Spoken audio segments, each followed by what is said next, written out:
Hello, everybody, and welcome to the Wednesday show. I am one of the hosts, the one-time hammer. I have with me my other co-hosts, Terry. Do you mind to say hello? Hello.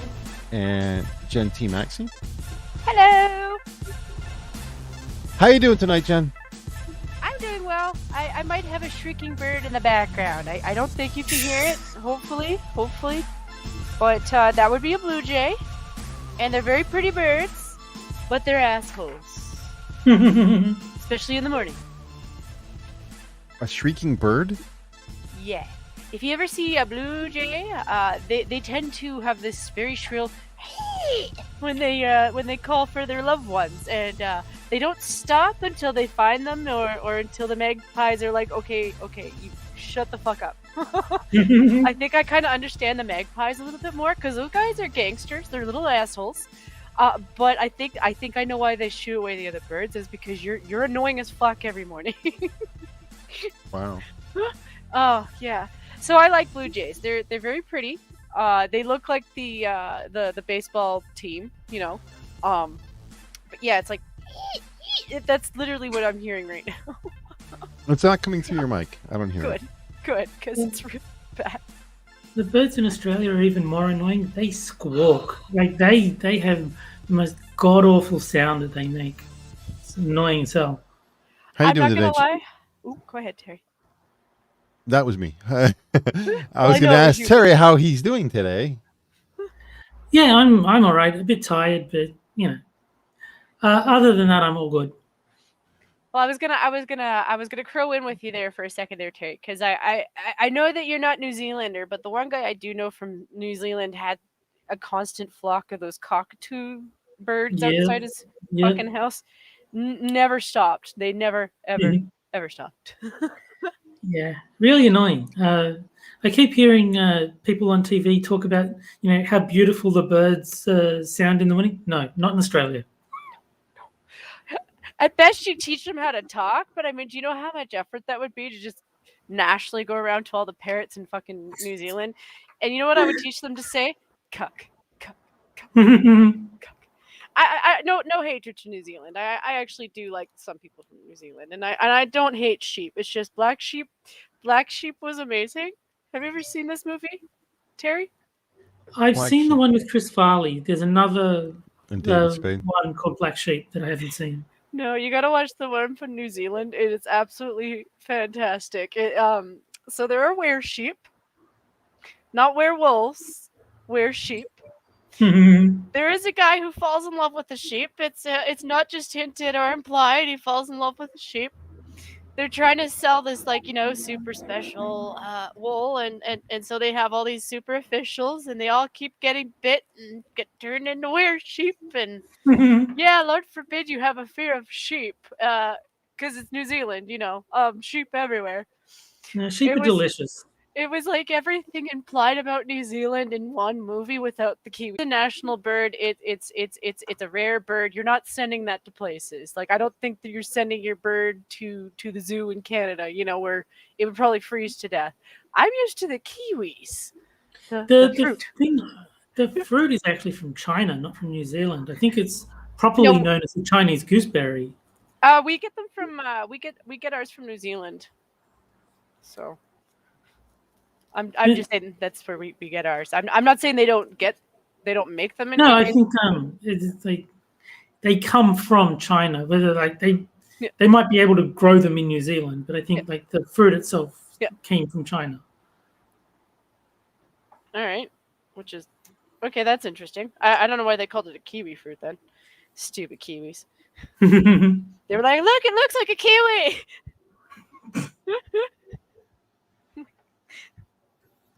Well, let's quickly cover the show notes for tonight. Good idea. We got a couple stories on the marker. First of all, in addition to the Donovan clan, I'll get to that real quick. That's just a small thing.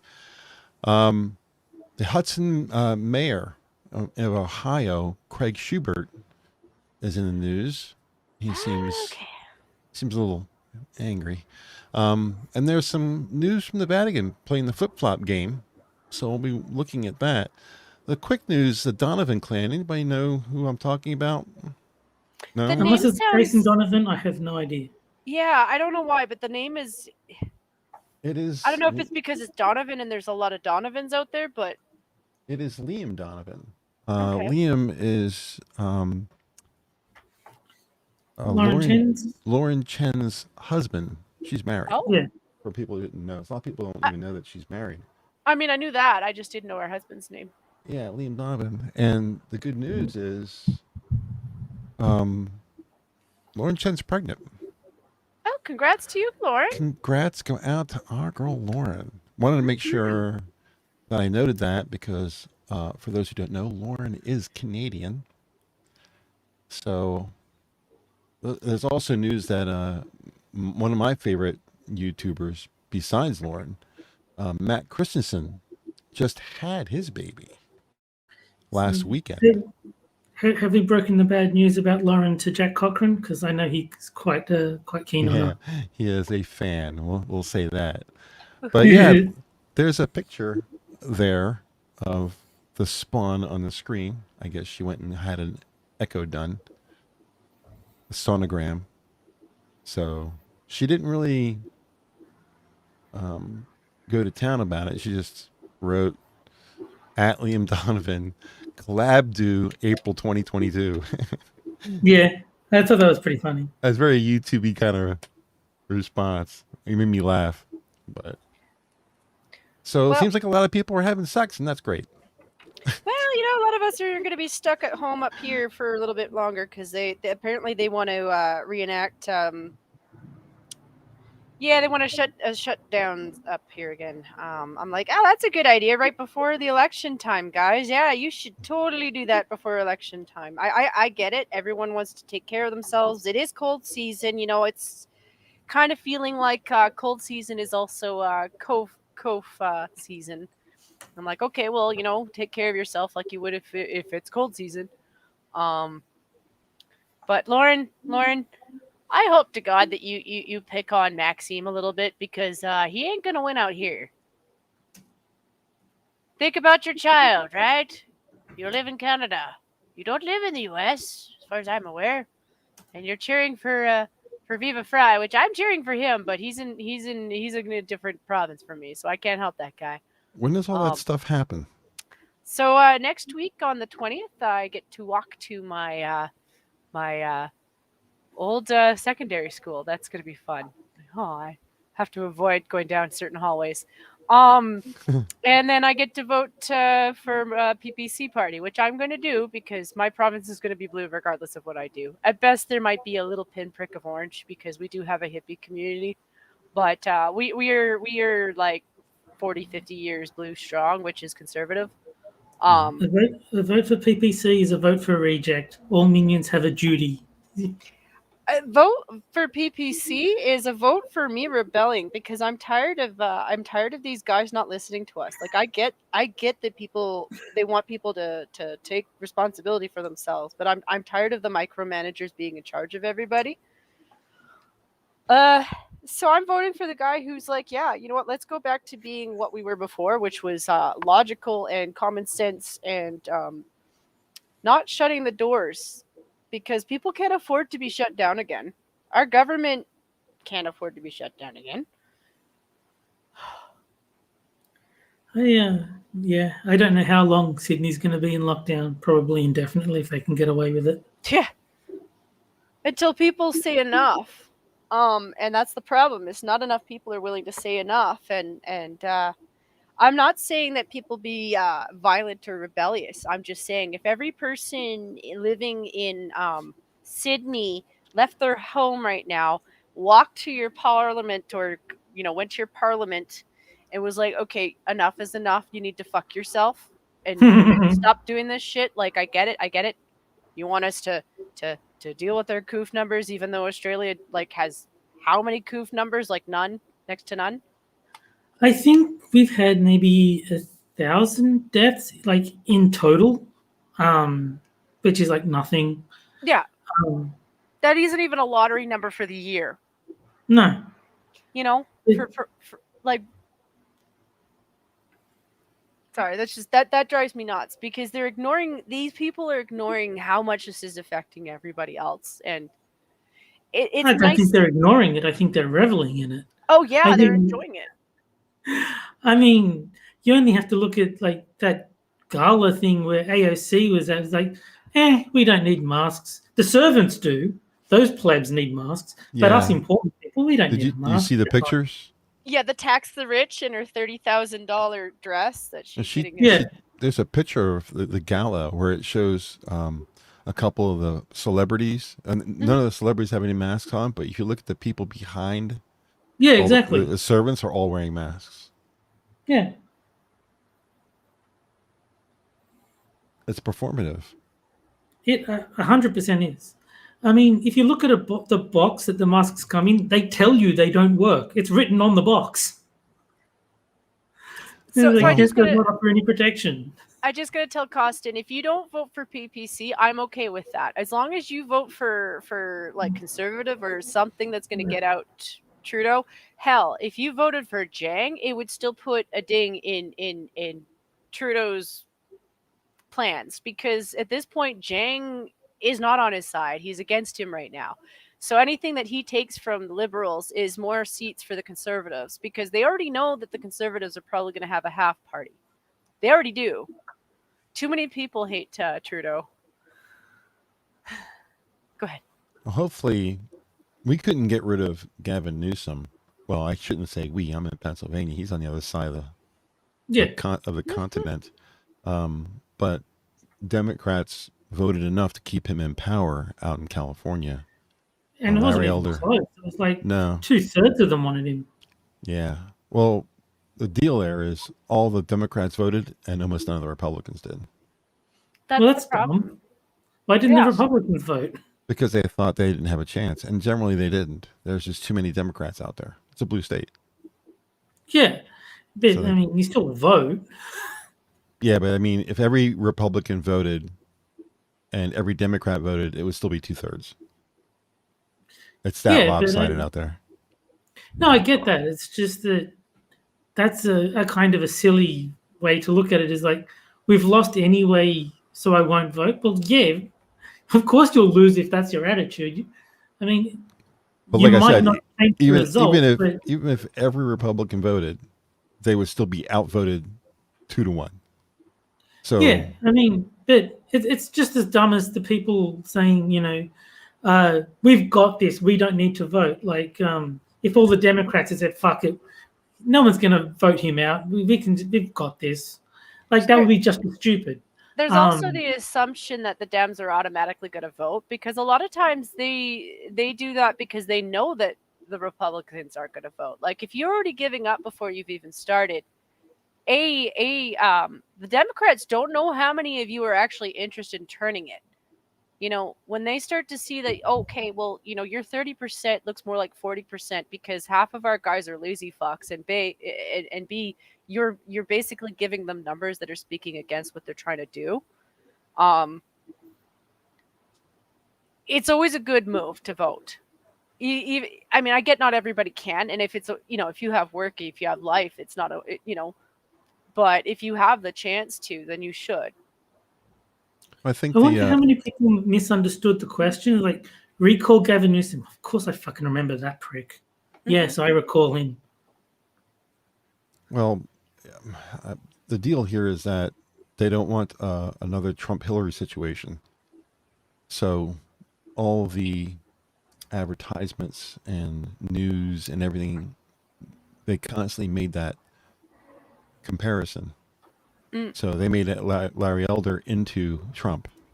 Yeah, that was funny. And that motivated people because they didn't want another Trump-Hillary thing where they thought, oh, the Democrats are going to win. We don't have to vote. Well, they've learned their lesson. So they came out in droves. But Johnny says black people don't know how. That's the Democratic attitude, unfortunately. yeah. Black people don't know how to do anything. If you look at California and the way it votes, Northern California is definitely red. If they split the state in half, you'd have half red, half blue. But it just isn't the numbers in the northern part of the state to affect what the South is. Everything from LA down is all blue, and it's densely populated. So Yeah. It is a shame. Like I really wish that they could make change too. And I don't know if anything that I'm saying is actually more than hot air, but like I said, sometimes just speaking up and saying something can make a change because it influences other people around you too. well, at one point it was even money. They had gotten to a point where it was 32% and 38% or something like that. It was right there, and Larry Elder was leading. But as it got close to the time to vote, it just split wildly. They were watching it as it went, and it was like every day Larry Elder was losing 5 or 10% to the point where he was like, there was no chance. So Poor Do you Larry. think that is the fortification taking hold? the fortification. Yeah, they don't rig elections; they fortify them. Oh, right. I believe that in this case, at least, I can't speak for what happened before. I really don't know, but I believe in this case it was just overwhelmingly voted on by Democrats, and that Gavin Newsom won fair and square. They just manipulated the voters to make sure that he got in. It wasn't so much that they want him. If there was somebody who had big numbers who was another Democrat, he'd be out. Yeah, it's just when you can get away with dressing up in a gorilla suit and throw eggs at a black guy because he's running against your beliefs. Yeah, you're probably going to lose in that state, especially when nobody else other than the right wing talked about it. And I'm sorry, everything about what they think in that image screams racism to me. Like they put detail in there to scream racism. I'm not sure what the egg symbolizes, except for just a fairly non-lethal weapon. But the whole gorilla mask, definitely. But it was a white chick underneath that gorilla mask. Mm-hmm. So black, white versus black. But I don't, and obviously the gorilla, monkey, that whole The colored. She put effort to make sure that gorilla had a color to it because she wanted you to know it was a female doing it. Yeah. So I'm not really sure what the egg was all about. I don't see any symbolism there, but just about everything else kind of screams it. So I don't know if egg is pretty common for politicians just because it's an easy thing to buy. Yep. It's an easy thing to buy. It The is. symbolism could be abortion. I mean, Yeah. was abortion an issue in this? It could be because I know Texas got that bill passed, didn't they? Yeah. It's in So that effect. As a could have matter been of fact. She could have been like, "Oh, so you're a Republican? You're going to take away my right to an abortion? So I'm gonna abort this chicken egg." Well, their eggs have been used against political people pretty regularly. I think there was a premier or something like that in Australia who some young boy egged, and the guy who's in power in Australia turned and belted him. It's pretty funny. And wasn't Maxime attacked that way also? Yeah, once? he was. Yeah, our guys ignored it too. But yeah, he was. So that seems to be a common thing. In other words, it's an attack, but it's not meant to hurt anybody. No, but a guy or a girl, I didn't actually see who the perpetrator was, threw a bunch of pebbles at our prime minister. Mostly hit his guards. I'd say he maybe got hit with like maybe 2 or 3 little pebbles, and the guy like turned around like, I'm gonna come after you. But his guards took most of the heat. And yeah, the media lost their minds. But like here's Bernier getting an egg, and they're like, oh, well, you're not even allowed at the debates, sir. Despite the fact that you've probably taken out the Greens, there's a good chance you've taken out the Bloc.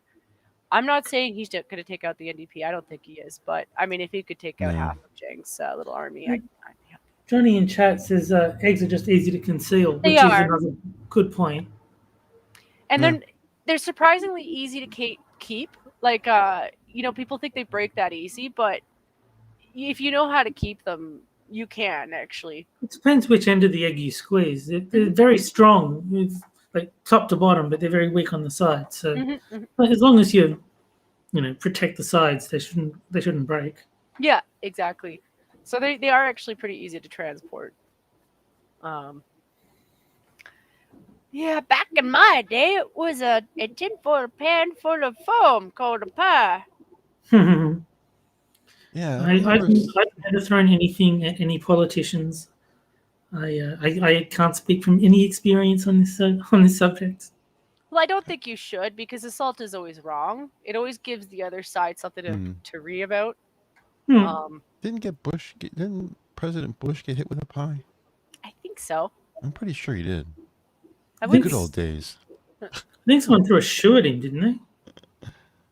Oh yeah, I remember that. He was he was at a podium. He was doing a presentation, and he was in a foreign country. He was in like Iran or something like that. I don't know where it was. Oh, that's Some funny. and someone picked up a flip flop kind of shoe. It was somebody dressed in a traditional Islamic garb. It was a long, white, flowing robe and a turban or whatever on his head, and he just threw it. And all things being fair, President ducked, and the shoe didn't hit him, and it was right on. It was right on target too. If he didn't duck, he would have got hit. But he was right there, man. Ducked it like it was no problem. Didn't Bush used to be a football player in like high school or something? I think I remember something in a documentary about him being, or at least he was a big fan of it. Like he liked to play it. People who like sports tend to know to duck. Yeah. It's I remember reading that he's actually a lot smarter than people give him credit for. I believe that too. Like a lot of times, I find that Southerners do take a lot of heat for the accent, and I have noticed that with a lot of Americans. And in my time, I've learned never to take anyone lightly based off of how they talk ever, just because He said I some knew. really stupid things, though, man. Well, you Bush, really mission Yeah, he has. accomplished. Come on. But at the same time, though, like you really can't just judge a person by the cover. Like I don't doubt that he's smarter than probably he was presented, because I know at the time a lot of how he was presented was really vilified. Yeah. I don't doubt some of it was accurate, but at the same time, it's kind of like with Trump at this point. I don't trust what the media has said at this point. I really Of course look not. back. I really look back because, like, now that I've seen what they've done to Trump full hand, and I've seen what's happened up here full hand. I think one of my favorites from Bush Jr. was fool me once, shame on you. Fool me twice, I can't be fooled again. Yeah. That's not quite how it goes, but He wasn't as bad as Biden is. Mm-hmm. Oh, no, not at all. But he came up with some really good Dumb zingers, ideas. Well, I think the difference is Bush Jr. just got phrases wrong, whereas Biden is just outright senile. He's just babbling nonsense. Mm-hmm. Well, Like, Biden did the All Men Are Created and the thing, and the thing, and yeah, that was great. But I think there's a difference, because Bush got like common phrases and like turns of phrase. He got them wrong, sure, but that wasn't because he was senile. He was just like unfamiliar with it and sort of, But Biden comes across like he doesn't know what he's doing or where he is. Like he legitimately comes across as something is missing up there because he's so old. Well, the thing that bothers me is the excuse that he stutters. Because if you look at some of his stuff from when he was in the Senate 20 years ago, Not even. had You no go back, problem, like, man. You even go back 6 years ago. You even go back like 6 years ago, and I mean, he was old, but he wasn't now. Like, I'd say over the last 3 years of just his the run and everything else, he's gone from somebody who could at least hold something of a conversation to someone who really doesn't know where he is. Like, it's terrifying to think of him having a conversation with a world leader. I could just see him losing his shit because he's an old man. Everybody thinks Barack was a great orator, and if you really pay attention to what he's doing, it seems like he's picking and choosing his words very specifically. Mhm. he talks is this and this, that, and the other, and I think this and that. It's very sounds very specific, but I don't think he's trying to find the right word. I think he's trying to find the word. I don't really think he's as adept as what he's been painted to be. I think he just cannot speak off the top of his head like that. That he has to stutter and stop and stutter and stop, and that's not like a stutter like, saying the same word 5 times or anything like that. It's just that he can't be fluid when he talks. He's not fluid. So that, if you listen to Trump, though, Trump is, it's this, and he goes right to it. And there's no, it's just straight off the top of his head. And sometimes he says something stupid, but if you talk off the top of your head, there's one right there. You'll make a mistake at some point, Yeah. but to be able to just flow like that. And there was actually a video about how he talked, and it pointed to the flow. So it's kind of a thing. It's hard to do that, and he does it pretty easily. Even now, if you watch, And he what hasn't really changed. no, he's still doing it. I just saw. Yeah. Old think, interviews with him, like even before when his accent was different, he's still the same guy. He's just an older Yes. guy. And he's older than Biden, right? I think Obama's a good reader. I don't think he's a good speaker, because No, there's that I- clip of him going if when his prompter was acting up.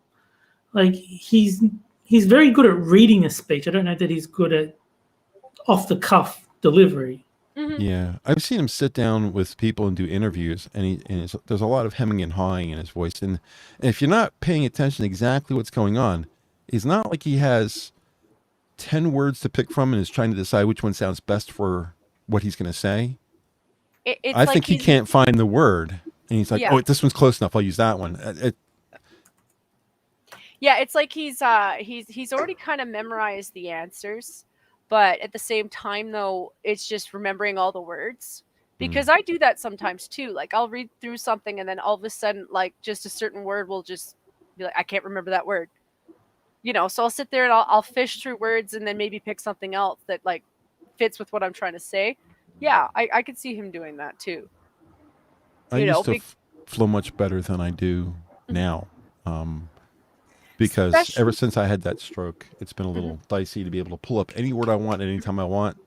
And I notice that the faster I talk, the more mumbly I get. So these are all effects that I can't say, well, the stroke did this. But I did notice that it was obvious after the stroke that my vocal pattern had changed a bit. So I think that's kind of expected after a stroke, though. I've seen a lot worse. There's a guy who lives about 3 miles from me. He's one of my closest neighbors, and one day he was just driving along in his truck, and he was pulling out of a gas station onto this 2-lane road, which is well paved and pretty well lit. But it was early in the morning, and an 18-wheeler had come over the rise and was barrel assing and hit him and knocked his truck like 45 feet. And he was in the hospital for a month, just trying to get to a point where he was able to, because he broke a bunch of bones and all that kind of stuff. But from the trauma of the accident, after he'd been in the hospital for a month, he got out of the hospital, went home, like 2 days later, had a stroke.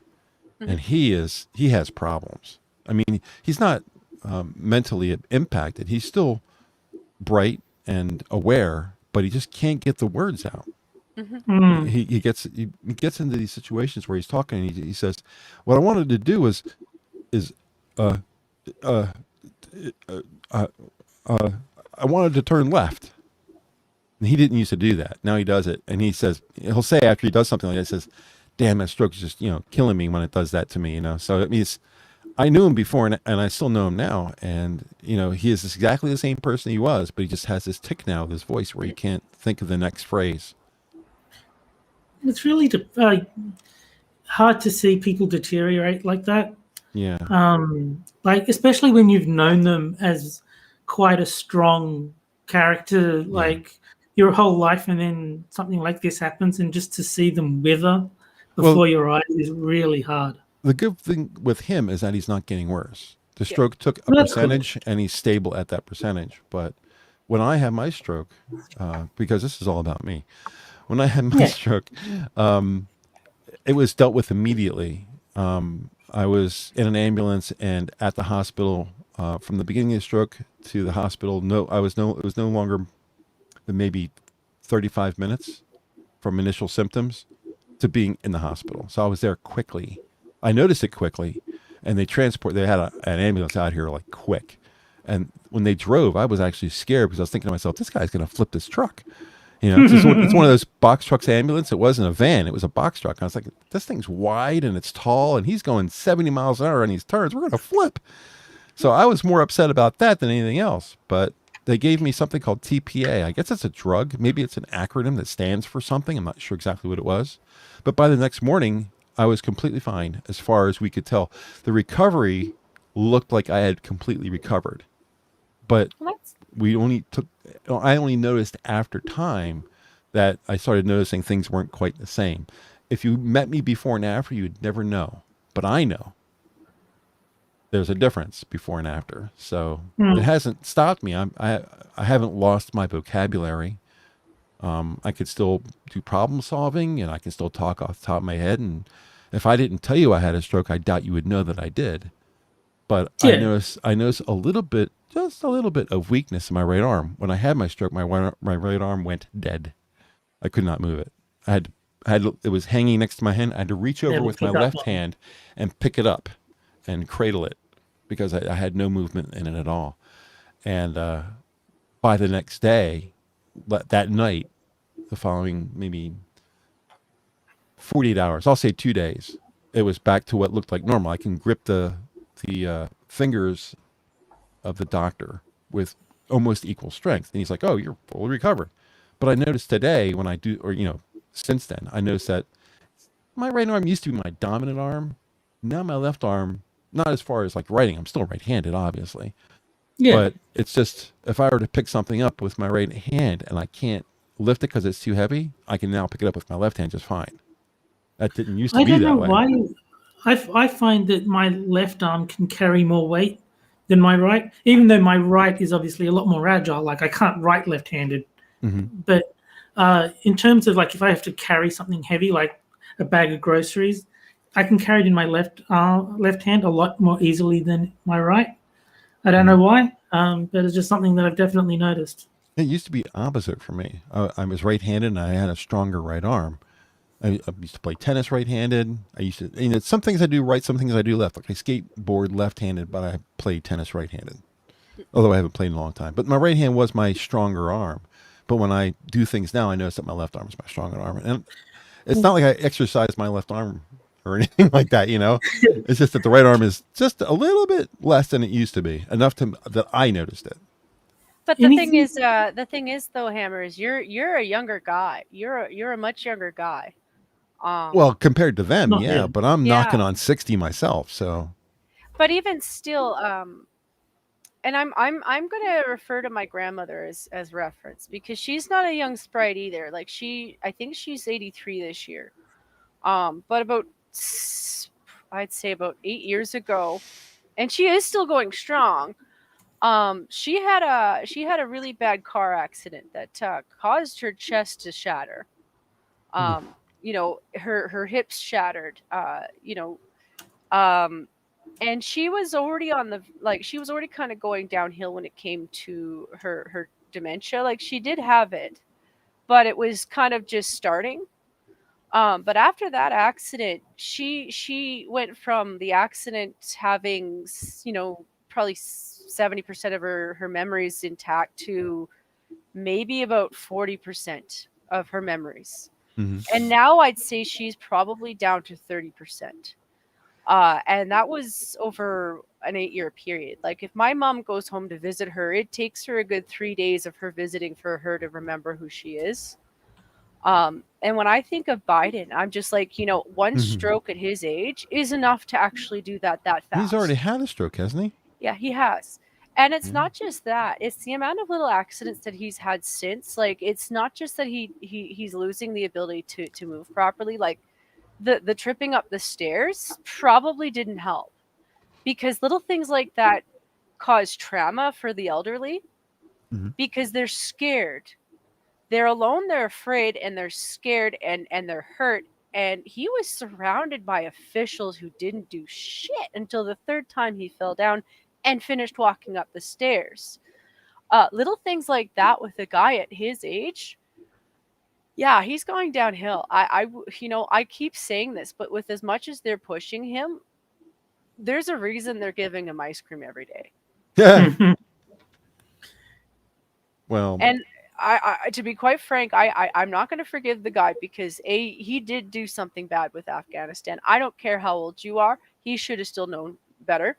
And two, yeah, I'm sorry, Dems, but you've put a senile old man who is on probably his deathbed. The guy should be surrounded by his family right now. And Jill's a piece of shit. I'm sorry, Jill, but you should be taking care of your husband. He should be at home being cared for by his family. And I know his son, Hunter, is a piece of shit, but like it's not like he's the only kid, you know? yeah.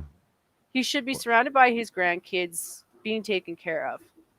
See, the thing is, I'm probably the only person who, well, I'm centrist, but I lean a little bit right.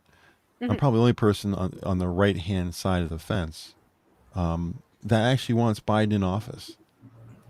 Because if he's not in office, that means Camel Toe's in office. I know.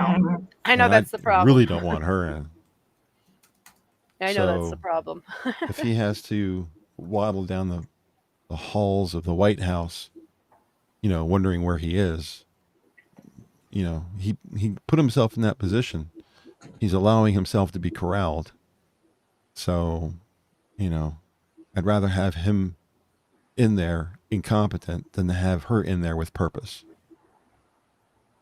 That's fair. I'm not entirely convinced she's not having a effectively being president anyway. Like, I think she's got a fair bit of say in what Biden does. I don't think Biden's doing anything on his own volition. I'm not sure who's pulling his strings. It could be Nancy. It could be Kamala. I don't think it's Kamala because she seems completely not involved at all. Yeah. Yeah, I don't think she. I think a while ago it just kind of hit her how completely screwed she was.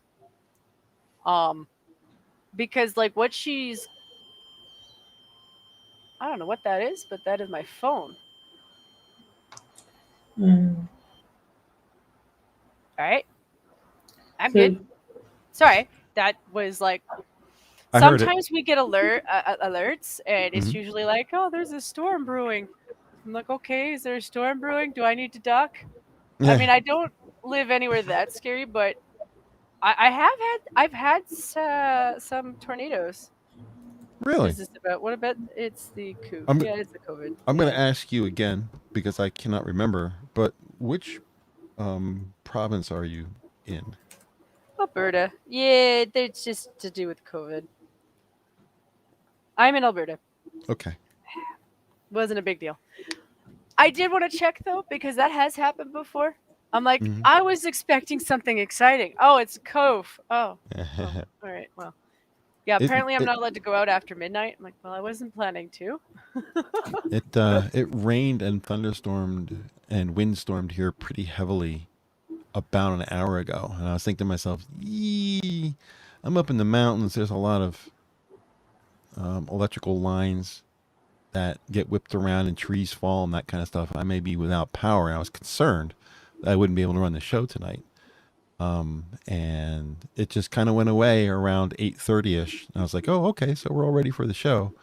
And just about 15 minutes, about 5 minutes before Terry showed up in the back room, there was this huge crack of thunder. I thought to myself, "Oh my God, it's back." But I haven't heard anything since. It was very weird. Usually when you have a storm, you get the water, all that kind of stuff, and the wind, and it ramps up. And when it dies, it's kind of gone. But it was kind of like a backfire from a poorly tuned automobile. Everything kind of went away. Then at the very end, bang! And there was a flash, and I was like, "You guys could have been running the show tonight. I might not even been here." So we probably have to go over that at some point. Anyway, why don't we move on to Ohio and get out of DC? Sure. leave the old man to continue waddling down the halls of the Depends. Capitol. You can make it depends. The news out of Ohio is we have a Chad mayor from Hudson, Ohio. His name is Craig Shubert. Have you guys seen anything about this guy? Nope. All right. Well, I'll read you the document here. Hudson Mayor Craig Shubert. Parents call for resignation of Hudson's school board. Teachers after students receive book of inappropriate writing prompts. Now, I'm not reading that as if my reading comprehension is screwed. That's read as written. That's where the commas were. That makes no sense at all. I feel like Scribe right now. I'm reading it how it's written. But let me read more of the actual news story. This is from Hudson, Ohio. Hudson Mayor Craig Shubert and Hudson High School parents are calling for the resignation of school board members and teachers after students in the school's liberal arts 2 writing class received a book of inappropriate writing prompts. I wasn't quite sure what a writing prompt was, but they explained it. It has come to my attention, this is a quote, "It's come to my attention that your educators are distributing essentially what is child porn in the classroom. I've spoken to a judge this evening, and she's already confirmed that. So I'm going to give you a simple choice. Either choose to resign from this Board of Education, or you will be charged," Hudson Mayor Craig Shubert said during the school board meeting on Monday. Good for him. Here, Yeah. here, sir. I have no idea what his political leanings are, but this guy sounds like a Republican. Listen, He's against child porn. Of course, he's a Republican. it's like, Yeah. listen, I understood that sex ed was important, and that a lot of the pictures that they were showing me were medical. They were medical. You know, I didn't have a problem with that at the age of 11 to 10. It was late 10s. Because I understood that was important. But there's a difference between medical and porn. You're not presenting medical. That's political. Well, this is not, first of all, this is not pictures. This is just text, but it's not just sexual stuff. Yeah. The book is called 642 Things to Write About.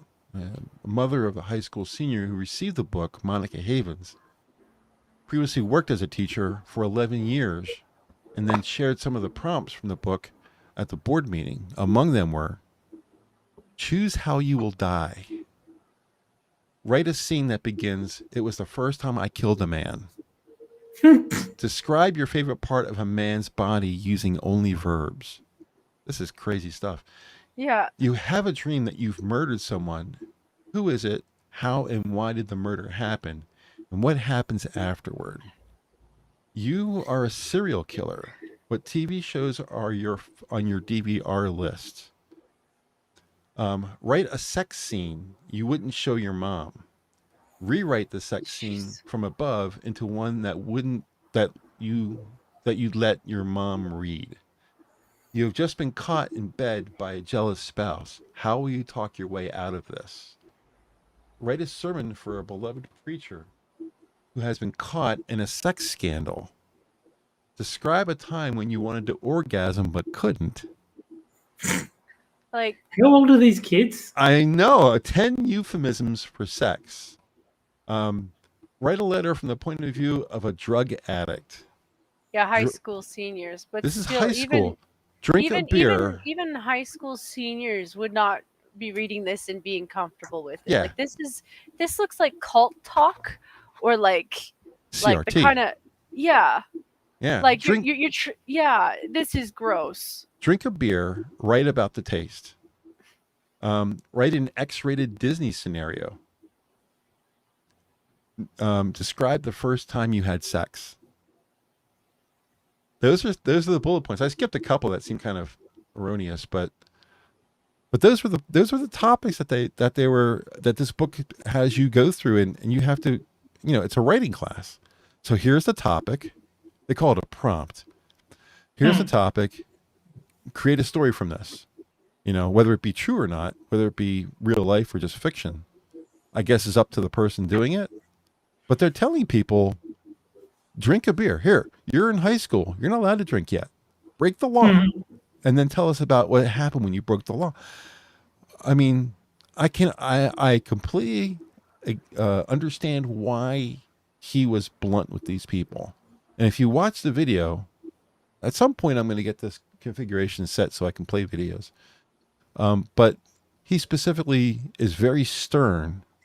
He comes in, sits down, has that speech, and gets up and walks out, and that's it.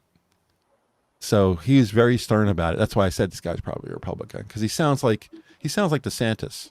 Mhm. All business. Don't play with me. You know, there's no typical Democrat hemming and hawing. He's right at it, and he got a standing ovation. Frosted. Write a story about the paw of a drug addict. Well, my name is Hunter.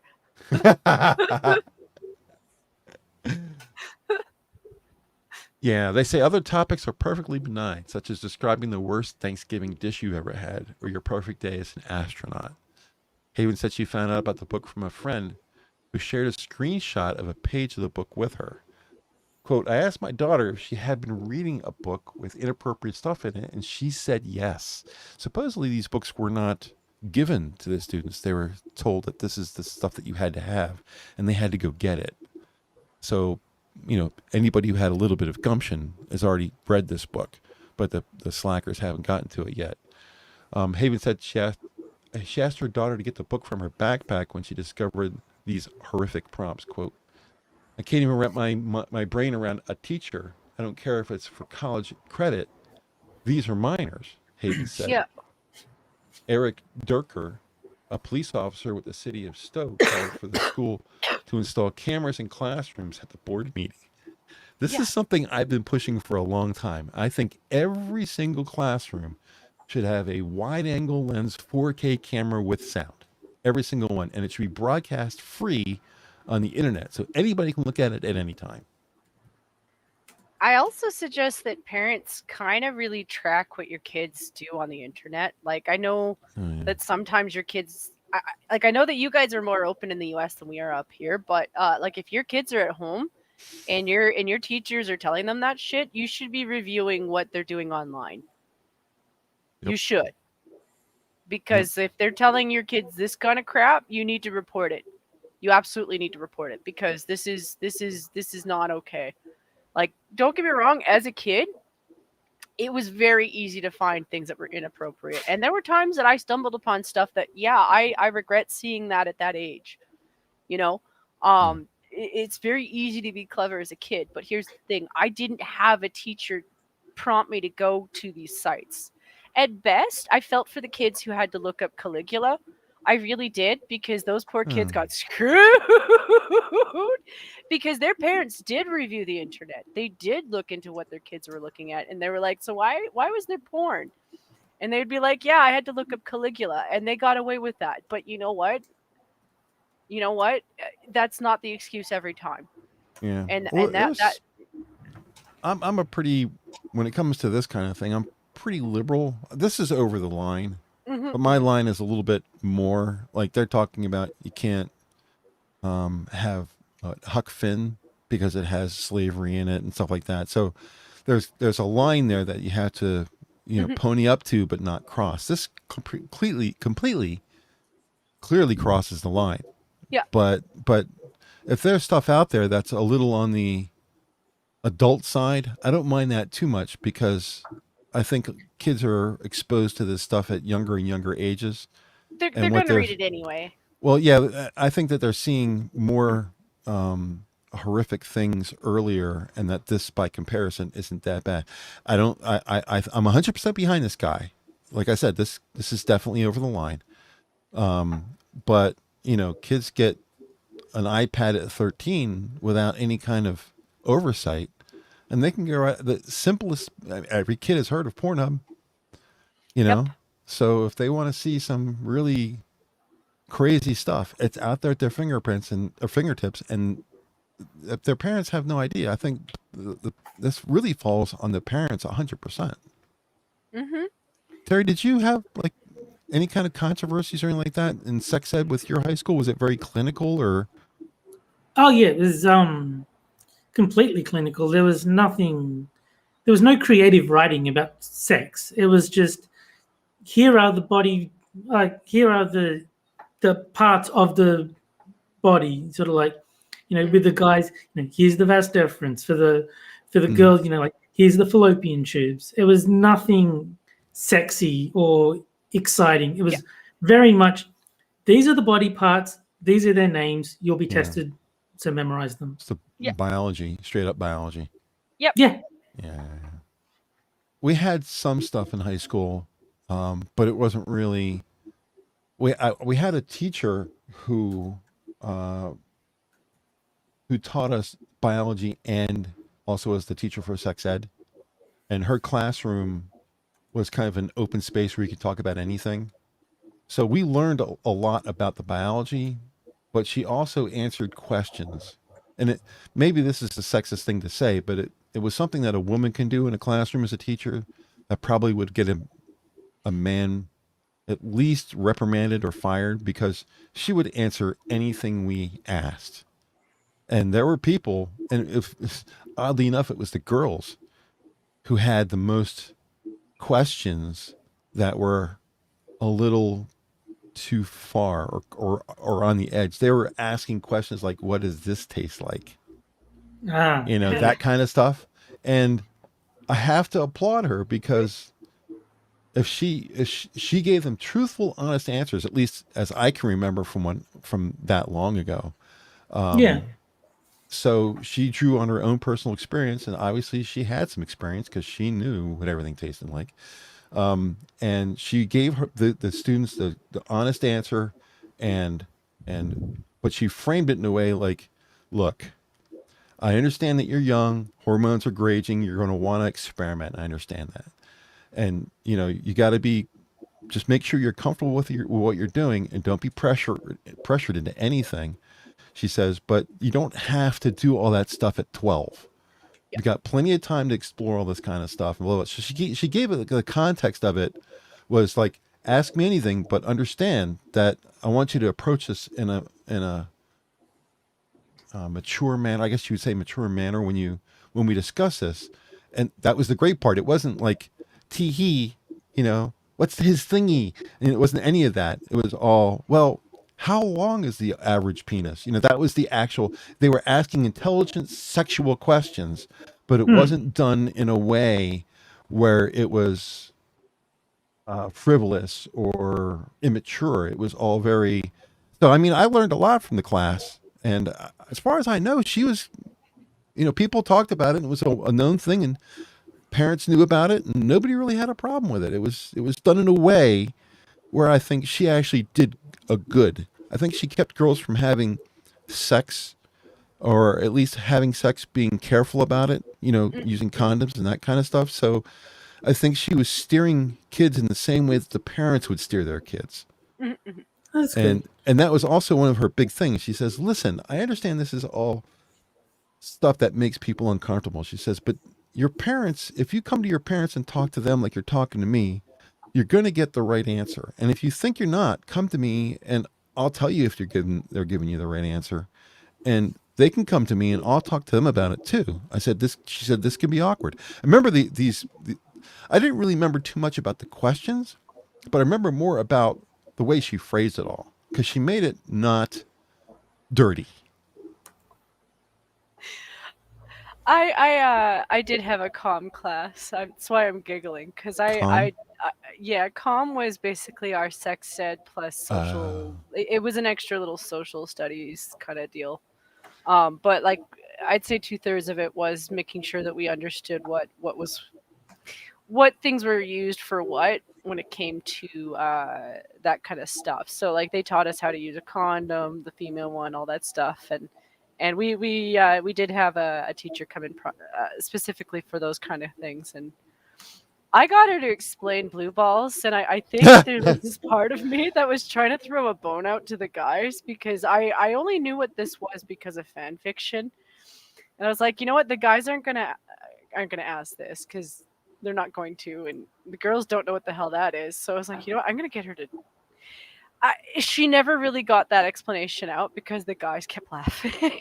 I was like, no, you gotta understand that if the girls understand what blue balls is early in life, it'll be better for you. I mean, I had no idea until, like, I'd never even heard the term until I got the internet. Really? Yeah, I had no idea what, like, I heard people mention it on the internet, like, what the fuck is that? And then I had the internet, so I looked it up. I was like, huh, okay, so that's what it's called. Mhm. Well, ever since I was old enough to understand sex and got to the point where I could have sex, I've always had a girlfriend. I mean, I can't say that I've gone maybe 6 months without having a girlfriend. So I've never been in the position. So I really don't know much about it because it's never affected me. So you guys, the two of you, probably know more about it than I do. I was never in a position where it was going to be any significant length of time before I would be able to take care of it if it ever arose. But I've never actually experienced it myself. I'm sick. I'm almost sick. I'm 59 at the end of this year. I've never experienced this, so I never looked into it. I mean, But, I mean, masturbation will solve the problem. It's like, it's when you get aroused and then don't, like, have a release. So even if you don't have a girlfriend, as long as you've got, you know, privacy, you take care can of go your yourself. whole life with never getting it. Yeah, but I mean, the term is blue balls. Yeah. It's Well, that what Terry said is pretty much the truth of it. But yeah, I always reserve that story for. why do they call it blue balls? I sound like Joe Rogan. Well, I was actually like, I was thinking, is there some condition that causes discoloration? And Yeah. so when I was looking into it, I was expecting to see horrible pictures of, you know, discolored testicles. It was like, fortunately, no, that didn't happen. But it's like, okay, if I want to know what this means, I've got to take that risk. So I was reading, I was like, oh, so why is it called blue balls? And the only thing I can think of is blue is like, it means sad. Like, it's associated with Oh, sadness. oh yeah. I At guess that best, makes sense. at best, my understanding from dudes who've described it is your balls might be sore. Like if you were really horny for a girl, like you were gonna You know, get it it on. hurts. Like, it is Yeah, painful. yeah. I've heard the same Um, is true of women too. It's not so much that it hurts; it's just annoying because it doesn't go away. Like you just no, I because remember I remember hearing I don't know if I read it or if I heard it, but I remember maybe it was a porn actress who was saying it. She said she tweeted out. It was a tweet. That's what it was. She says sometimes we get so horny that parts of us hurt. yeah, because I have a scientific mind. So when I read about this, it's like, I have to try this. Because I couldn't think, why would it hurt? Like, why would there be physical pain involved? But no, it does. It is actually like, it almost feels like you've been punched down there. So it's like, That's happened. yeah. So it's not quite the same feeling, but you know, it's sort of, It's it's kind of a easy to think that you've accidentally hit yourself down there if you're going through it. that's kind of a funny thing now that I think about it when you're talking is that women will never know what it's like to get hit in the balls, but men will never know Yeah. what it's like to bear a child. We both have our pain in that area, but and you know I remember seeing that a week ago, a pain scale of the most painful things, and childbirth was up pretty high. It was up along with kidney stones and a bone break and that kind of stuff. But the worst thing was being lit on fire was the number one. But Yeah, I'm not surprised. but I didn't actually see where being punched in the balls fit on that time. I didn't catch it. It was going by pretty quick, but I imagine it was up pretty high. I have heard that it is really bad. Like, I mean, they did this thing. I don't know if it was BuzzFeed or who did it, but they Sounds like something BuzzFeed would do. Yeah, they electroshocked the girls to try to stimulate what it would actually feel like if you got hit by the balls, and yeah, they Wow. did get to the point where they felt nauseous from it. Yeah, that's the first thing. The nausea is the first thing. You get hit by the balls on a scale of 1 to 10. You get hit like a 3, and you're nauseous. If you get a 10, it's a whole nother world. You pass out. I've heard that you can actually cause a guy to have, like, I'm not sure if it was a stroke or a heart attack from, like, if you kick a guy in a certain, Oh yeah, you can rupture, and there's some big veins down there. And I've always actually been careful about that kind of thing. Like Thank you. the only reason you should really be kicking somebody like that down there is if it was a rapist, and I mean Sure. that because Or I don't have a murder, problem. something. Yeah. I'm sorry if you're about to rape me in that way, like All bets are you're that. off. Yeah, if you're the Yeah. scary guy, like this isn't like a mistaken, like, misunderstanding. You're the scary guy. Yeah, then I don't have a problem with rupturing your. I'm sorry, I don't have a problem with causing a heart attack. Did you ever get a swift kick, Terry? No. No. Fortunately, I've never copped an injury in that particular location. I've been injured all other parts of my body, but fortunately never there. I was kicked twice in my life in that area. It was one poor kid at a daycare that I saw sit down wrong, like because we always had to sit down on the floor, and he just sat wrong, and he just rolled right over and started crying, and I was just like, "Oh, you poor kid," because we were also supposed to sit. I guess you could call it cross-legged, even though it's not. I used to call it teepee style, but that's what the natives told me to call it, and I'm not native, so I guess that's a cultural appropriation thing now. Camel is requesting a change of topic. Okay, sure. I'm sorry, sir. I do respect that though. Like it's what, like I said, outside of self-defense, or if I'm protecting a child or something. Gamble. Sorry, Hate. If I see a pedo, I'm kicking him in the balls so hard that he has a heart attack. I don't care. Well, we can go with our final story of the night. I listed on the show notes as Vatican shenanigans. About 6 months ago, the Pope kind of defended abortion a little bit, and it got out in the news. Yeah, it was very weird, especially for Catholics, because they were like, "What? What are you talking about? That's something that's just definitely against Catholic faith." But let me go ahead and bring up the display. It's like a Muslim coming out in favor of pork. It kind of flipped around, and it says, if you can read it now, it says, from the Pope, abortion is murder. The church must be close and compassionate, but not political.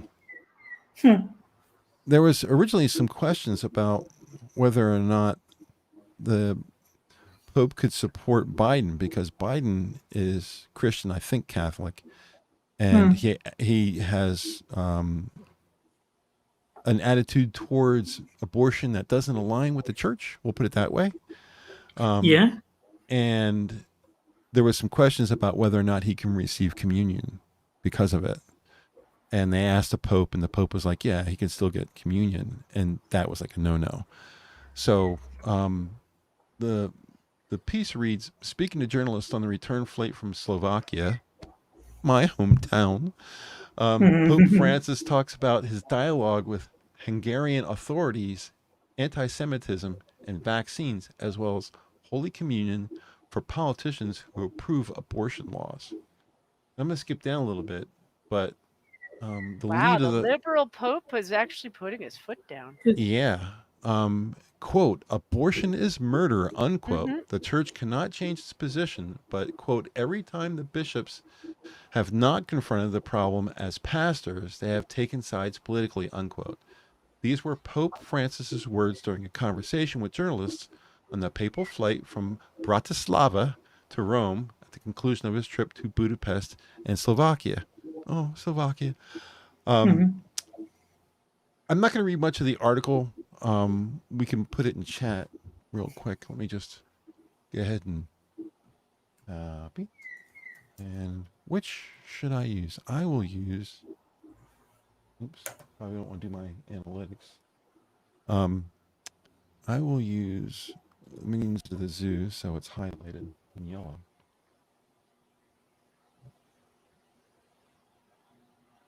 I'm not sure if that'll come up or not, because whenever you post links in the chat, there's a 50-50 chance that you are or are not going to see. Yep, there it is. The link went through. Awesome. So, I'm not going to read a lot about the entire, because he goes. I mean, this is like 30 pages worth of crap about his whole trip and everything like that. But I found it. My mother's Catholic. I guess the closest you could say is agnostic. but I I think was he's kind of, throwing at a bone. I think I was glad to see him actually take that stance so clearly. Well, it's not just that, but he's actually throwing out a bone, because the thing is like he doesn't really have to be afraid of stepping on the LGBT, because he can't. As far as the LGBT is concerned, you're either Christian or you're not.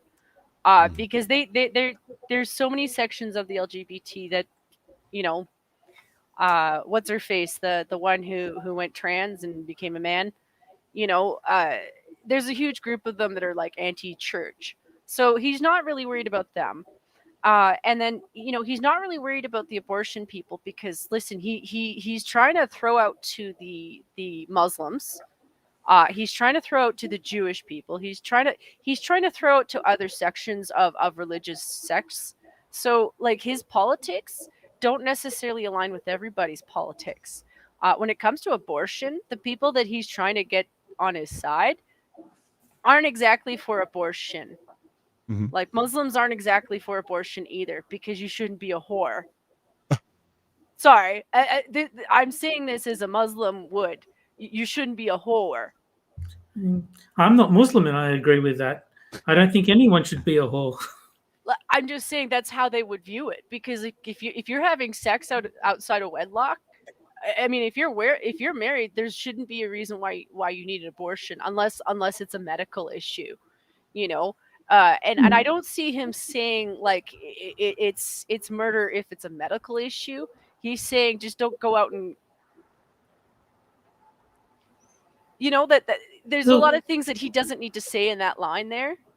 There's a difference between killing and murder. Yes. And I think there's an important distinction to be made. Yes.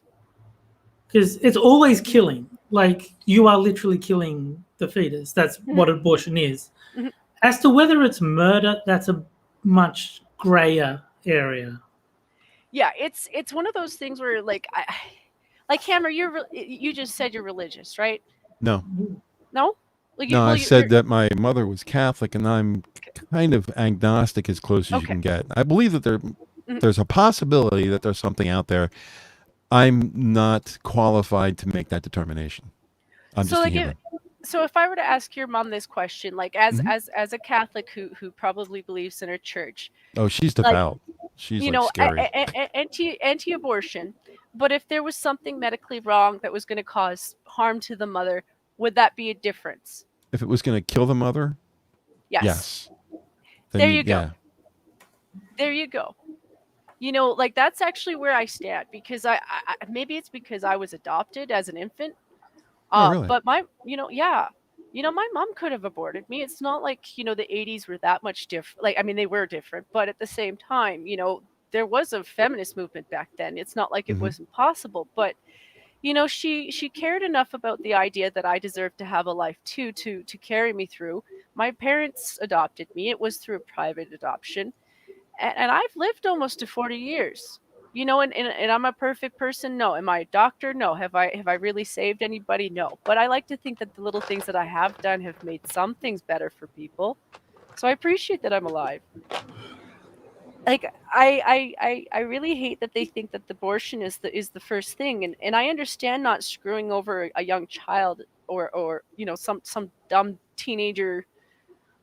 So I just wanted to rephrase that, because child and teenager different. You know, and at the same time, like I understand that we make poor life decisions and stuff, but like I really wish that abortion wasn't the first go-to. Well, I think that's the thing, is like, wasn't it 75% of the time the reason listed is inconvenience? And that's, you know, like inconvenient for what? For 9 months? You know, and I understand that that outside of adoption, that, you know, I don't like the system for children. I don't. I think if maybe Planned Parenthood saved a little bit of that money from abortions to put towards some of those kids that are actually alive, maybe it would be a different system, you know? But I really wish that wasn't the first go-to. And I can't wait until somebody gets something for the men that works. I really do. Something that's safe that works for the men, because honestly, that will take the tails out of a lot of sales all around. Because then they won't have the my body, my choice thing. Well, I There's, think go ahead, Terry. a guy can have a vasectomy if he's dead set against having kids, Mhm. and he I did. he I doesn't did. want to use protection. I did. I got a Yeah. vasectomy when I was 24. I knew by then, I was convinced by 24 that there's no way I would ever want to have kids. And I was right. Even now, I still have Yeah. I don't want to have kids. And I there, mean, most of that stuff's reversible anyway. Even tubal ligation is reversible. I haven't had a vasectomy, but I'm choosing the not having sex method of not having kids, and that is 100% effective. So It is effective. Kind of sad though. My man, eh, go out and get some. To be nah. honest, I kind of. I mean, I have gone out and got some. I'm not a virgin, but but at the same time, I didn't lose my virginity until I was 30. And then Having you as a co-host was the best decision I ever made. no, I didn't lose my virginity until I was 30, and then I didn't have sex again until 2015. So that was what, like 6 years ago, 7 years ago. That's a dry spell. It's not that. It's just I don't go out looking. I really don't put any effort into looking. I just kind of hope that someday maybe I'll stumble upon somebody who tolerates the fact that I'm a little bit of a weirdo. But I feel like the fact that that's every woman really, that Yeah, and I was most gonna men. say, it's a lot easier for women than men. Like a woman doesn't really have to do anything, and she can get sex. It made me uncomfortable. Like when I did the online stuff for a little bit, it made me feel like it was sad. I didn't like it because it just didn't feel realistic, and I felt really bad for the guys, because there's no way that one person can do that, Mhm.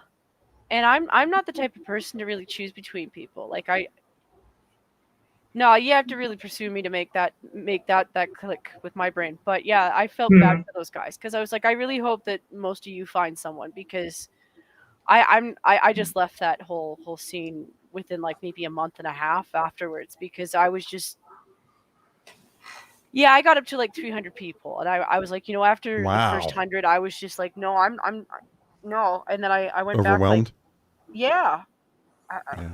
I've never tried online dating. Have you tried online dating, Terry? Sort of. I mean, I've had internet girlfriends because, like, I discovered the internet when I was like 18.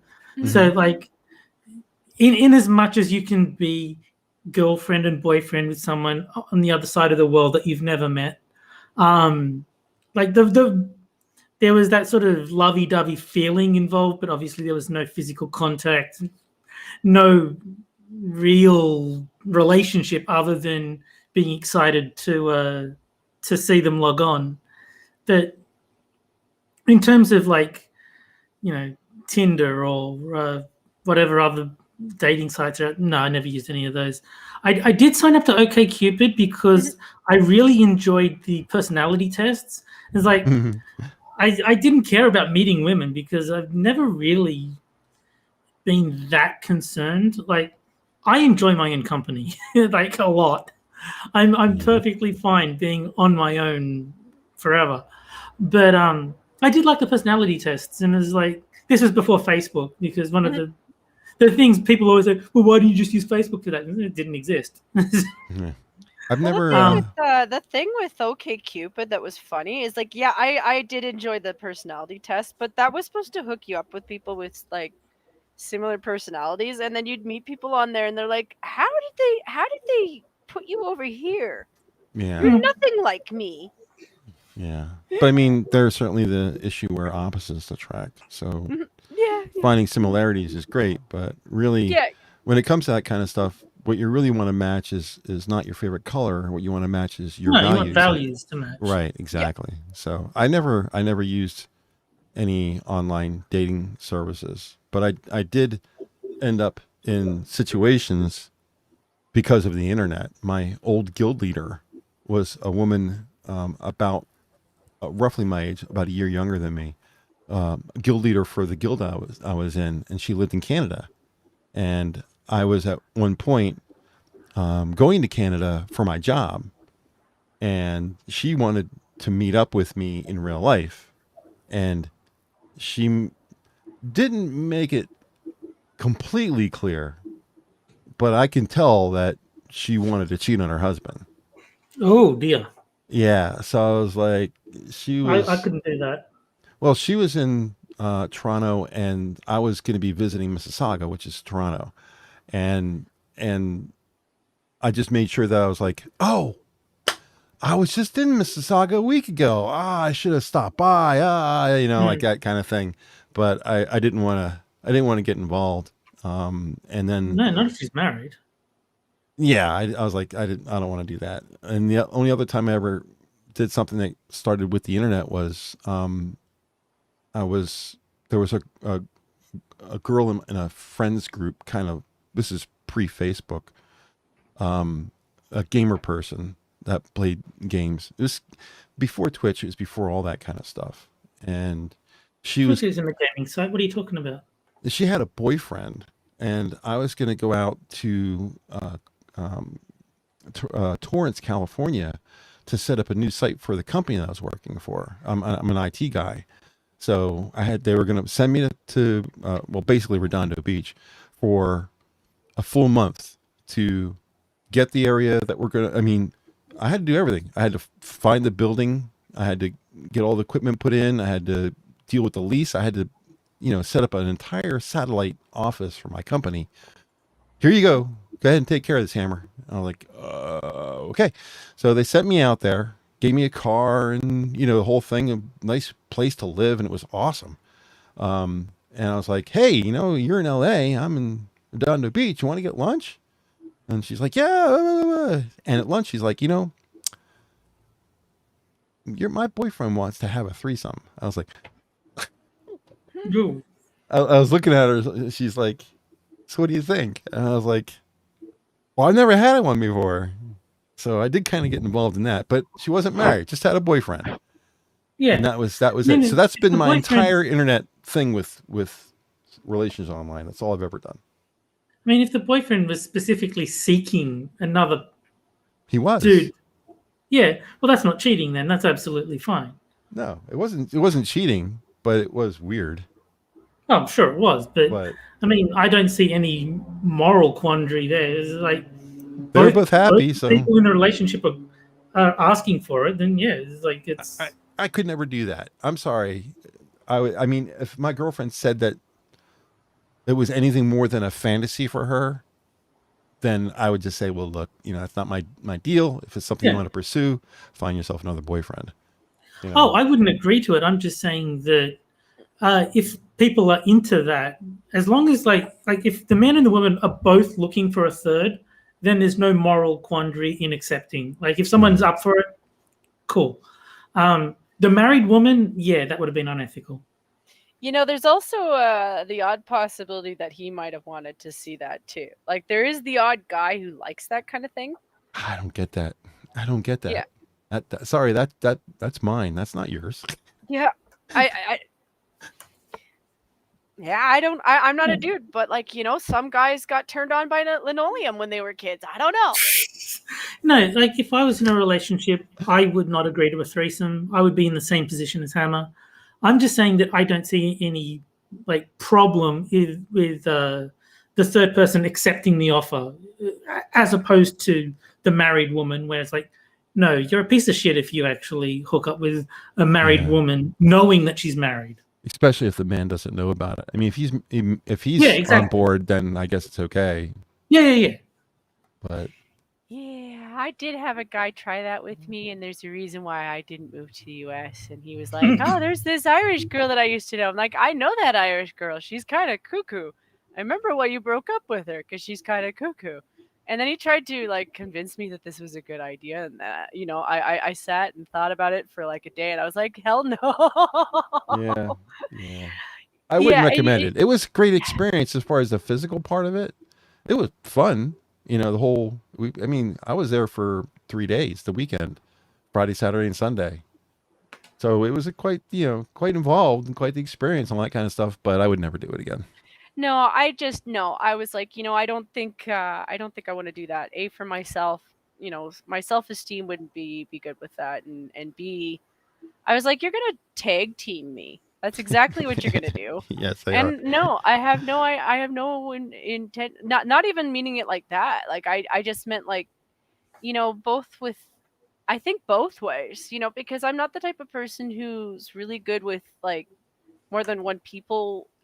First of all, in as limited as I am with sexual experience, like my third or fourth time being with a threesome, yeah, you're gonna overpower me both socially and physically. So, No. when guys tag team you, do they have to sing "Whoop"? There it is. Do they Well, actually put you in a ring and now yeah, you're but in? the third was a girl. The third was a girl. Oh, So, really? yeah. Oh, yeah, right. Of course. So I was just kind of like, yeah, no, Yeah, no, that's gonna be tough. and they'd had prior sexual experience together, and I was like, no, I don't think that's a good idea. Not no. Yeah. No, So I I get that. backtracked, and I was like, no, I'm gonna make the adult decision and say hell no. My wife made the point to me one day. She said that she's always been a little curious about what it would be like to have sex with a woman. And I was like, yeah, but husband, I'm pointing at myself. Yo, you already husband. She says, would that be cheating? I was like, yes, that would be cheating. It doesn't Yeah, matter what yeah. their sex is, whether I'd be even more upset if it was a guy. But, as much as guys talk about wanting to see woman on woman action, all that does is make you trivial because they don't need you, dude. You might as well go Yeah. grab dinner or something because, when you bring a third person in, you're the odd man out. So Yeah, that's kind of how I saw it.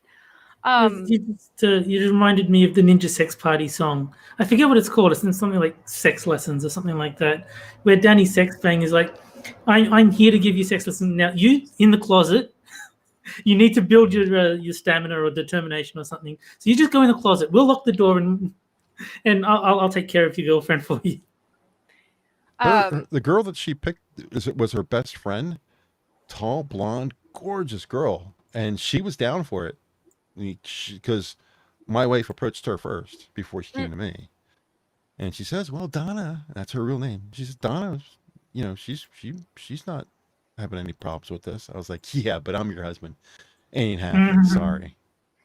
It's actually not for me either. It's the girl on girl thing. That was actually part of the factor where I put my foot down. Because I really, this isn't the first time that's come up. Like back in probably grade 11, I'd say half of my female friends went down this path of wondering whether or not they were gay, because that was kind of a big thing. I would say this was 1998, so yeah, about that time. And so it came up like, oh, do you want to kiss a girl? And I was like, no, I actually really don't. And the more I thought about it, the more I was like, I think I am the super straight. And I'm not saying that to be mean to trans people or to gay people. I'm just saying it's that, in my like, profile, my Twitter profile. I have # super straight. it's just sometimes it's a thing. Like I think about other women, and I can form really, really good relationships with some women. But I can't form that kind of physical bond because it just weirds me out. It really does. I'm like, and when I think about titties, it's like, yeah, I do admire other women for having nice bodies and stuff like that. But it's more of like an art field than it is a sexual field. I'm thinking about my own tits. It's like guys when they're talking about other men, like they don't want to talk about other men because they don't want to think about other men's penises. They want to think about their penis. This is monkey talking, but it's not too different for super straight women. Like it is a thing. There are some people who just are straight. I'd say at best I failed because I just was really. I think a little bit of biology class got to me growing up because I did have this belief that you should be a little bit more picky about the person that you're with. Like it's not about physical perfection in any sense. It's just like you really should know who you're going to be with. Like and maybe I'm using my parents as an example, but my adoptive parents have kind of proven to me that, like, yeah, you don't need to be the same people, but what you do need to be is able to cooperate. Because at the end of it does seem that women do have the bi switch turned on a lot more than guys. So I wasn't surprised when she mentioned it to me. I was kind of like, yeah, well, there seems to be a preponderance of women who are willing to kiss other women, where guys pretty much know if they're gay or Nope. not pretty Yeah. quick. I am most assuredly not bisexual because I have zero desire for any penises other than my own to be any part of my life. Mhm. It's like very, very much women only. To the point, I don't even like men in porn. Mhm. Like, I would rather watch a woman on her own, or you know, any like just no men in the video than have like the traditional guy banging a woman. No, guys, don't want that. That is Yeah. not sexy to me. Did either of you or both of you do a stream with IP? I write Right, prostate. Yeah. Yes, I have. Yeah, Yeah, he's I've interviewed me. I've done that. I did one with him about a year and a half ago, and we were just going over, what I thought and all the kind of stuff that he brings up. Good talk.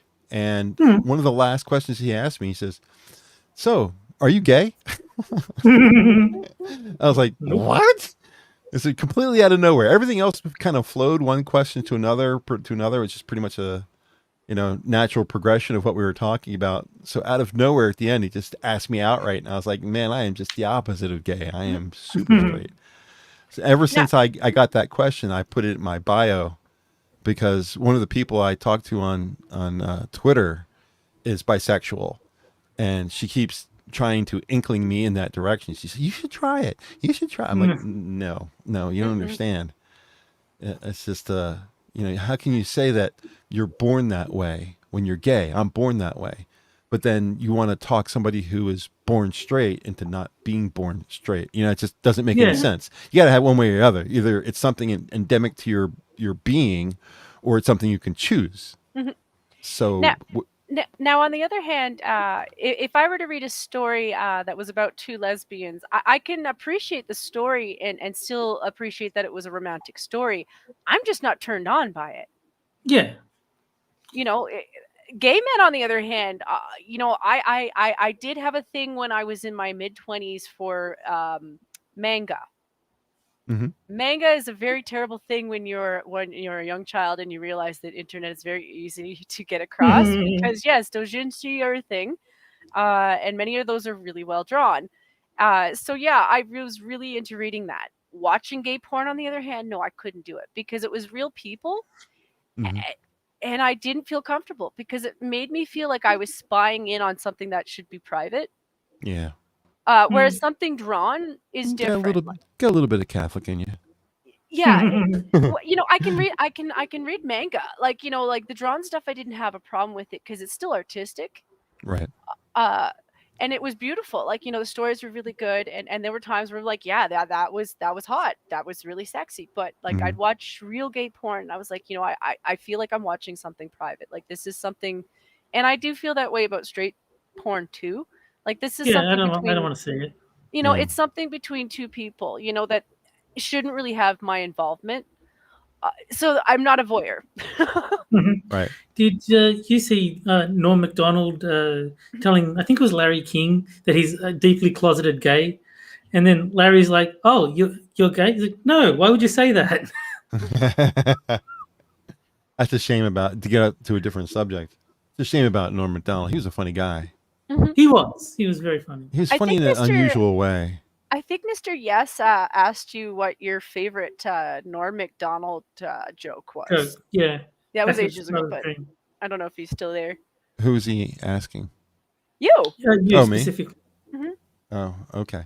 I don't really have a favorite, but there was this interview. I think it was Conan. It might have been Conan, where an actress was in the seat and he was on the couch next to her, and she was talking about this new. I'd have to find it. I can't. I might not be able to tell you the joke, but they were talking about this new show that she was going to be on, and she named the show, and it was either Conan or that other late night comedian. But Andy Richter? not Jimmy. No, it wasn't Jimmy Fallon. It wasn't Jimmy Kimmel. It was the other late night comedian on the other channel. I forget what his name is, or it was Conan. One of the two. It was a really thin guy. In any case, she named the name of the show, and it was Chairman of the Board was the name of the show that they were going to be doing, and the host turned to Norm and he said, "Make a joke out of that," and Norm came back instantly and said, "Board is spelled B-O-R-E-D." And he just immediately got, there was no hesitance at all. The only other person I've seen that's so quick-witted is Craig Ferguson, where you can just a normal situation and just turn to him and say something funny, and he goes bang right on the same topic you're talking about. He's right there with a quick-witted remark right off the top of his head, and that was the charm from Norm Macdonald, is that you couldn't stump him. He was going to come up with something no matter what it was. It was Conan, yeah. Hey Camel's obviously seen the thing. It was Conan. I thought it was Conan. It does make you feel. It does make you feel old, though. Like I've been feeling that the last couple of days because my brother and I had that talk. Like I'm only 39, and I can appreciate that. How old you've just confessed to. Just because, like, even at 39, my brother and I've noticed just like it just feels like that's when people just start to disappear. Like, I mean, it started before that, but like it's just downhill from now. And I mean, that's not as sad as you think because there's new people coming up. Yeah. For every person that you lose, there's new people coming up. So like, remember the good things that happened. Like Norm, I think of Norm as like, yeah, he was Grandpa Norm. He was a funny guy. I remember movies with him. He's severely anti-SJW too. He didn't push it, but he included it in his comedy. And when asked about it, he was very, I hate SJWs. Mm-hmm. So that was an interesting thing. I guess, really, when you think about it, comedians are the only people who can say that and get away with it. Yeah. How many times has Joe Rogan, been canceled? Yeah. So. But yeah, that's poor Norm. Poor Norm's family, anyway. Rest in peace, sir. Yeah. One of the grimmest things that I've had, like, I looked up a show, a low, and but this was like in 2010. It's like dead, 90 years old, dead. It's like, oh fuck. Yeah, it just kind of hits you. Like I went through the Disney. It wasn't really Disney did the documentary. This fellow on YouTube went through the graves of all the old Disney employees, and it was amazing how many people were gone. And it's going to hit me pretty hard when Shatner goes. Yeah. Oh yeah. Fellow Canadian. Yeah. Yeah, because he's a hero for us too. Like up here, and I mean, he doesn't really talk about Canada. It's one of those things that I appreciate about him is that when he moved to America, he became American. I mean, that's not to say that he's forgotten his roots, because he hasn't. But I do actually respect that. That is what he did when he moved up there. Mm-hmm. But I also love the fact that he's a Saskatchewan boy, and he totally fucked around in Star Trek. Yeah. Yeah, the girls were all about him, and I was like, yeah, that's right, our Saskatchewan boys. They don't grow them like that all the time, though. Canada has kind of the extremes. You gave us Shatner, but you also gave us Bieber. So yeah, I think that compared to what he was, he's gotten better. I like to give credit where credit is due. I think the church. Yeah, I think the church has really helped him. As much as they throw shade at the church in Los Angeles, I think it really has put him back on track. Now, is he perfect? No. But to be quite frank, if you know anything about his family history, the fact that they let him near drugs in the first place was a big no-no. Mm. Because his mom, and I'm not saying this to throw shade at her, because I don't do that to people's parents, but he was a cracker baby. She was on it when he was conceived. Mm. I didn't know that. And she was on it while he was, So the fact that they let him be on any kind of drugs after the fact is a huge no-no, because that's an automatic link to being an addict, because it's already in your system. When your mom has had it and she's pregnant with you, it's a huge different story from alcohol. Alcohol's bad, but the crack, it's in his system. It was in his system. Right. And it He started off as at a disadvantage. Yes. And I'm not saying that's the only fault that he had, because it's not. Like, being a 13-year-old and being surrounded by yes men and you're perfect and young girls being like, oh, you're so great, yeah, up until you're in your 20s, like, yeah, you're going to be in loopy land, and then they're giving you drugs. So yeah, I don't fault him for everything that he did, but at the same time, he's still an adult. So yeah, I think the church did him good. I think I wish him well, but I don't accept him back, because I don't accept back trashed goods. And That's it's okay. it's a 100-day limit on returns. We'll keep him confined to California. We're all safe. I mean, you already have Jim Carrey. I mean, you might as well just keep all the crazy Canadians in one and run. Maybe that's what you should do. You should have a crazy Canadian convention for the celebrities, and they can go and talk it out with each other. And because Jim Carrey was going cuckoo bananas too, and I don't know that he's gotten better, but at least getting work made him happier. Yeah. Well, we've had a good conversation. You guys want to bring up anything else specific before we get out of here? No, I think we've covered everything. Time goes so fast. Yeah. Yeah, that's a good thing, though. Usually, good conversations end up, where the time goes by fast. We get an hour and a half. We did our time. It's time to get out of here. Yeah. People are done listening to us. So, all right. I want to thank chat, as always, for hanging out with us. If you're looking for more of the zoo, our Discord is linked in the description down below. And we are live every evening, 7 days a week. TUES on Monday, Skep is Tuesday, Johnny Hellcat on Thursday, Sanguine Friday, Harry Channel Saturday, and Poppy and Delahazed take turns hosting on Sunday. We will be back next Wednesday as usual, and we hope you enjoyed the show. And we'll see you next week. Have a great night, guys. Also check for times, because we're all over the place. Not really the time. Yeah, we're only 9 o'clock show. That's okay. Maybe we can get some of the other guys to cheat up to 9 o'clock too. We'll see. You don't have a good night, though. Yeah. Have a good night. Bye, everyone.